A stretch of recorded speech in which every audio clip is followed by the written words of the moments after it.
Nabi Isa bukan? Mohon maaf, ini kami bahas karena ini bagian dari akidah kami. Betul? Karena ini bagian dari ayat Quran. Jadi jangan salahkan kami kalau kami memiliki persepsi lain. Karena ini menjadi keyakinan yang akan membersihkan kami dari fitnah Dajjal di akhir zaman. Lalu kenapa ada yang kebakaran jenggot? Emang mereka berjenggot? Enggak kan? Itu Ustadz Wahyawalaw ini kan udah nantang.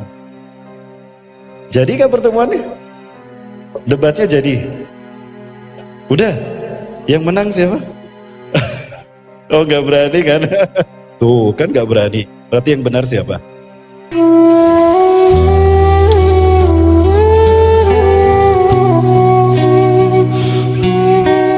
Wa qalim inna qatalna al-Masih Isa ibn Maryam Rasulullah, dan klaim para pendeta Sanhedrin. Kenapa mereka ingin membunuh Nabi Isa? Mereka dibongkar kepalsuannya. Makar konspirasi pendeta Sanhedrin dibongkar sama Nabi Isa. Ketika Nabi Isa masih kecil dibawa oleh Nabi Zakaria pamannya. Maaf, kakeknya. Nabi Zakaria adalah paman Siti Maryam. Berarti kakek Nabi Isa kan?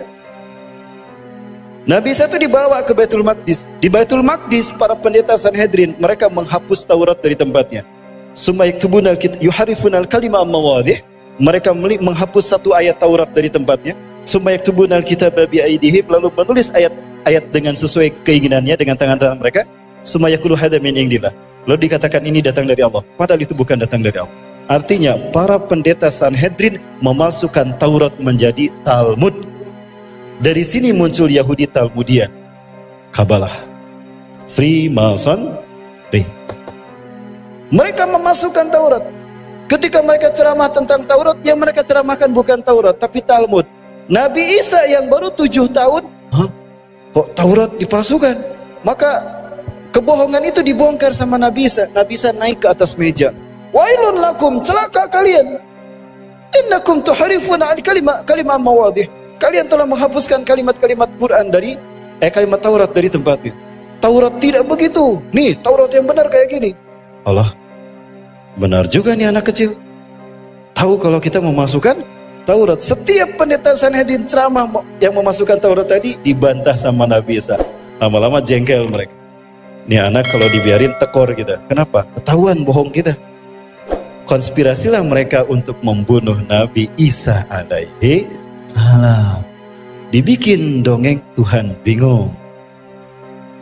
Itu karangan mereka. Mereka sudah terbiasa mengarang ayat. Maka mereka pun membuat karangan cerita untuk membunuh Nabi Isa. Karena tidak mungkin tangan mereka basah dengan darah para nabi, dengan darah Nabi Isa. Maka mereka buat sebuah dongeng tentang Tuhan bingung, dihasutkan kepada raja-raja Romawi. Termakanlah Herodes, raja Romawi, sehingga ingin menangkap dan menyalib Nabi Isa. Bisa diikuti ya Pak Fila ya? Pernah mendengar doktrin Tuhan bingung? Pernah mendengar? Pernah. Kalau saya bahas waktunya lama ya. Kita belum bahas konspirasinya di kalangan anak muda. Waktu kita masih panjang sampai jam berapa? Sampai selesai ya? Selesainya nanti malam Pak, di masjid. Ini kita nyambung materinya. Maka yang tadi saya bahas, tidak saya ulang. Baik, kita nyambung ya. Maka nanti hadir lagi. Terakhir endingnya nanti. Bagaimana pertemuan Nabi Isa dengan Dajjal. Nanti malam. Di mana? Nggak jauh dari Sidoarjo. Nggak jauh dari Malang. Ya maksud saya di Masjid Sawah Jajar ya. Baik, sampai mana tadi?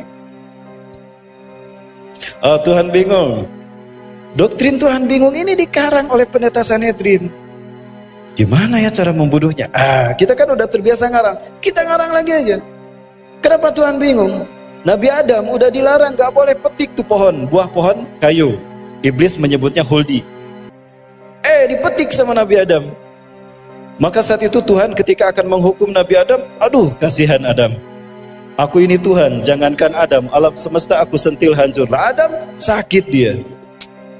Kalau tahu dia akan memetik, nggak mungkin, nggak akan saya ciptakan. Bingung Tuhan, bunuh jangan Adam, bunuh jangan, bunuh aja. Nah itu yang bikin Tuhan bingung. Bunuh jangan, bunuh jangan, bunuh jangan. Kemudian Tuhan punya ide, eureka, aku punya ide. Masa ada Tuhan kayak gitu?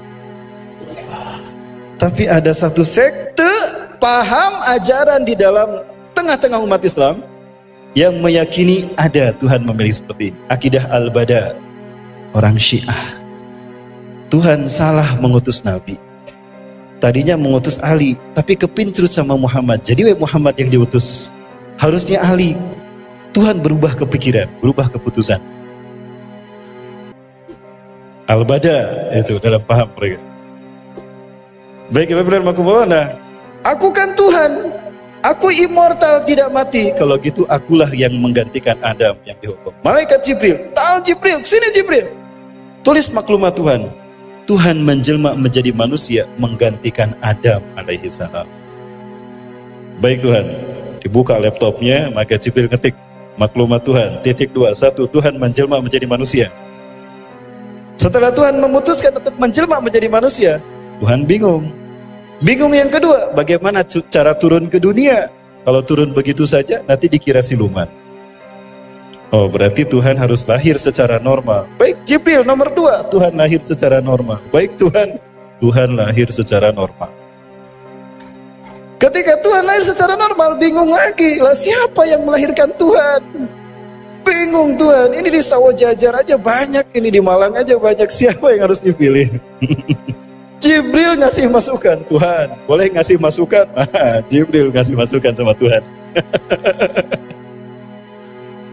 Tazakkartu li'annaka qad ba'atsani ila Bethlehem, ila Nazaret, ila Baitilaham. Ya Allah, aku masih ingat engkau pernah mengutus aku ke Bethlehem. Di Bethlehem, di Nazaret, ada seorang wanita suci yang hidupnya hanya untuk ibadah kepadamu. Dia tidak pernah disentuh oleh siapapun. Siapa dia Jibril? Masa Tuhan tidak tahu? Siapa dia Jibril? Dia Maryam binti Imran, putri Hanah binti Fakus. Oh, Maryam binti Imran. Dia masih suci Jibril, kok Tuhan nanya lagi? Iya Tuhan. Kullaha li'annani sangkulaha min ruhi ilaiha. Katakan pada Maryam, kalau aku akan meniupkan ruhku, akan aku tiupkan sebagian ruhku, maka aku akan lahir dari rahimnya. Maka Maryam pun mengandung Tuhan, maka lahirlah Yesus Kristus untuk menebus dosa Adam. Maka Yesus lahir untuk sang penebus dosa. Betul? Dari sini doktrin lahir sebuah agama. Mohon maaf, ngomongnya agak pelan-pelan. Oh, tidak ada yang tersinggung nanti. Nanti viral lagi kayak Ustadz Abdul Somad. Bayangkan dari sebuah kebohongan ini menjadi sebuah agama. Ini dikarang pendeta Sanhedrin. Oh, berarti Isa bin Maryam itu Tuhan. Lahir menjelma menjadi manusia. Ilahul Mubasysyar. Yang lahir untuk menebus dosa manusia. Berarti dia harus disalib. Tuh kan, dikejar-kejarlah Nabi Isa untuk disalib. Padahal intinya, pendeta Sanhedrin ingin membunuh Nabi Isa. Ini wafilah. Nyambung ya? Apakah ini bukan konspirasi? Ini konspirasi apa teori konspirasi? Konspirasi ya. Jadi teorinya kita buang ya. Halo? Aduh, hening sekali ini. Baik. Nah, ini alasan kenapa Nabi Isa dikejar-kejar. Ketika Yudas mau masuk, Nabi Isa sudah tidak ada. Di situ Yudas mengalami apa yang disebutkan tadi Quran. Surat An-Nisa ayat 157. Wa qalihim, dan klaim pendeta Sanhedrin tadi yang mengejar-ngejar Nabi Isa, mengarang doktrin Tuhan bingung. Inna qatalnal masiha Isa bin Maryam Rasulullah. Sesungguhnya aku sudah membunuh Isa bin Maryam utusan Allah. Wa ma qataluhu, mereka tidak membunuhnya. Berarti Nabi Isa mati tidak? Tidak kan, tidak dibunuh. Wa ma salabuhu, dan mereka tidak menyalibnya. Lalu siapa yang disalib? Walakin syubbiha lahum, tapi orang yang Allah serupakan menjadi Isa bin Maryam. Siapa? Yudas Iskariot yang berkhianat, memberitahukan di mana Nabi Isa bersembunyi, dan dialah yang ditangkap menggantikan tempat kedudukan Nabi Isa di tiang salib. Jadi siapa yang disalib? Nabi Isa bukan? Mohon maaf, ini kami bahas karena ini bagian dari akidah kami. Betul? Karena ini bagian dari ayat Quran. Jadi jangan salahkan kami kalau kami memiliki persepsi lain, karena ini menjadi keyakinan yang akan membersihkan kami dari fitnah Dajjal di akhir zaman. Lalu kenapa ada yang kebakaran jenggot? Emang mereka berjenggot? Enggak kan? Itu Ustadz Wahyawalaudi kan udah nantang. Jadi kan pertemuannya? Debatnya jadi? Udah? Yang menang siapa? Oh nggak berani kan? Tuh kan nggak berani. Berarti yang benar siapa? Yang berani. Baik. Halo. Lanjut Bapak Ibu ya. Nah, itulah yang dimaksudkan kata-kata Nabi Isa yang dihafal betul oleh Barnabas. Kelak di antara kalian ada orang yang berkhianat kepadaku. Apa pengkhianatannya? Memberitahukan di mana aku bersembunyi. Dan dia menggantikan tempat kedudukanku. Maksudnya di tiang salib. Kalau ada salib, orang Katolik ya. Salibnya orang Katolik. Di situ ada patung Yesusnya kan? Nah di sini ada tulisan Indri. Ini artinya bukan Yesus orang Nazaret, raja Yahudi, bukan ini. Tapi Indri artinya penjelmaan. Ya, sebetulnya Indri ini artinya penjelma. Yudas Iskariot diserupakan menjadi Isa bin Maryam. Maka ketika Yudas keluar, yang ditangkap sama Herodes siapa? Yudas kan? Kamu nyamperin, gitu dong nyamperin. Sini, tangkap dia. Loh, kok jadi aku yang ditangkap? Kata si Yudas. Lastu Isa, anak Yudas ada dia dulu kemirai. Loh, kok aku yang ditangkap? Aku Yudas yang menunjukkan kalian tadi. Wis menang baik. Wajahku itu wajahmu itu wajah Isa. Kau Isa tuh? Udah jangan bohong kamu. Aku Yudas, aku bukan Isa. Udah wajah Isa. Gempar tuh Hawariyun, Nabi Isa ditangkap. Karena betul-betul berubah menjadi Nabi Isa. Suaranya suara Nabi Isa, wajahnya wajah Nabi Isa. Tapi yang faham itu bukan Isa, cuma satu orang, Barnabas. Barnabas yakin itu bukan Nabi Isa, Yudas Iskariot. Disaliblah dia. Loh kok jadi aku yang disalib? Disalib dia. Ketika disalib kan ditidurkan. Karena kan dipaku dulu tangan dan kakinya kan. Ketika ditidurkan, Yudas melihat Nabi Isa diangkat ke langit. Di situ Yudas berseru, Eli Eli lama sabachthani, dalam Bible ada. Tuhanku, Tuhanku, kenapa kau wabarakatuh. Halo sahabat Isfah, kembali lagi bersama Islampedia. Jadikan kajian ini sebagai khazanah keilmuan. Jangan hanya berbeda pendapat, kita menjadi terpecah belah.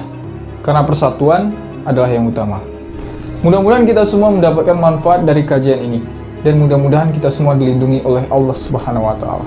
Amin ya Rabbal Alamin. Mohon maaf mengganggu fokus kalian. Selamat melanjutkan. Wassalamualaikum warahmatullahi wabarakatuh.